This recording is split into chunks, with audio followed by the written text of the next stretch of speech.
Italien prétend que celui qui ne mange pas d'oie à la Saint-Martin ne fera pas un bec d'argent de l'année.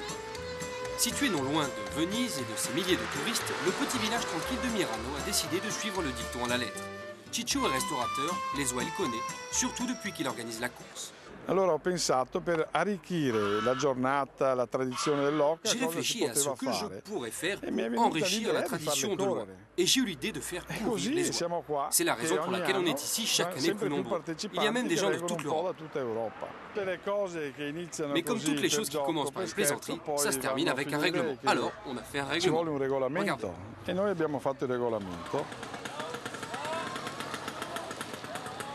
Cette année, Ciccio attend beaucoup de participants. Certains se retrouvent derrière son restaurant pour un dernier entraînement. Parmi eux, deux favoris se distinguent, Davide, le jeune écolier, et Claudio, le banquier. Je la sens assez prête, mais j'en suis pas sûr. Elle est prête pour la course, elle est prête. Elle trépide comme un cheval de course. Si on gagne, c'est bien, mais sinon, c'est pas grave. L'important, c'est que je sois avec elle. Claudio a déjà gagné 2 fois la course. Cette année, c'est l'oie Spartaco qui a retenu son attention. Il s'entraîne tous les jours dans le jardin avec elle. Sa technique pour la diriger semble vraiment efficace.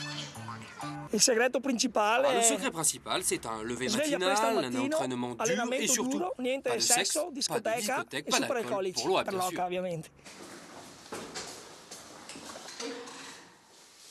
Une fois l'entraînement fini, Spartaco a le droit de partager la vie de la famille à l'intérieur de la maison.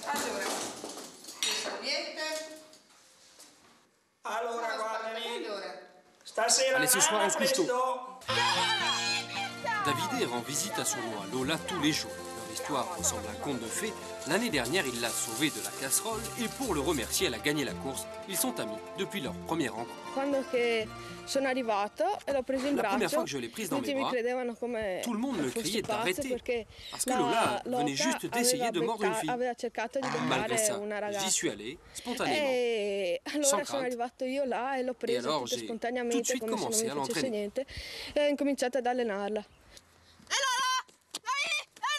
Depuis leur dernière victoire, Davide emmène Lola tous les jours sur les chemins de campagne. L'oie obéit à sa voix, leur équipe est bien rodée.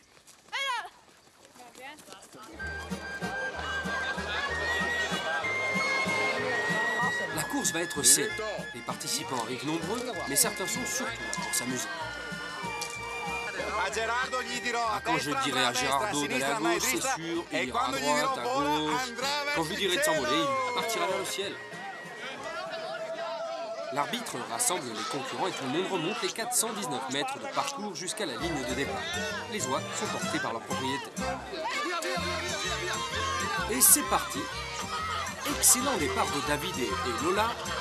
Mais n'oublions pas le secret de cette course, c'est l'endurance.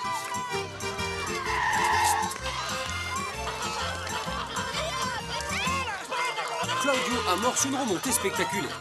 Il sait trouver les mots pour faire avancer Spartaco. Ce qui n'est visiblement pas le cas de tout le monde.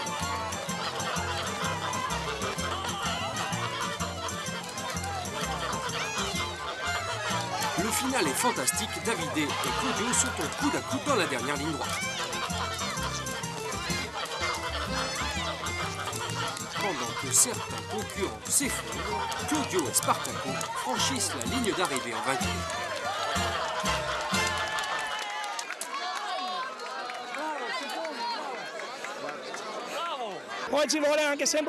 Il y a toujours une grande part de chance. Et oui, les oies ne sont pas des êtres humains. Oh,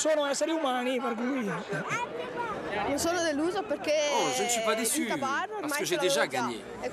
Donc il fallait que j'arrive 2e ou 3e, puisque j'ai déjà eu le premier prix. À Mirano, la tradition de l'oie a encore de belles courses devant elle. Pour Spartaco, c'était à la fois sa première et dernière course. Quant à Lola, elle aura une nouvelle chance.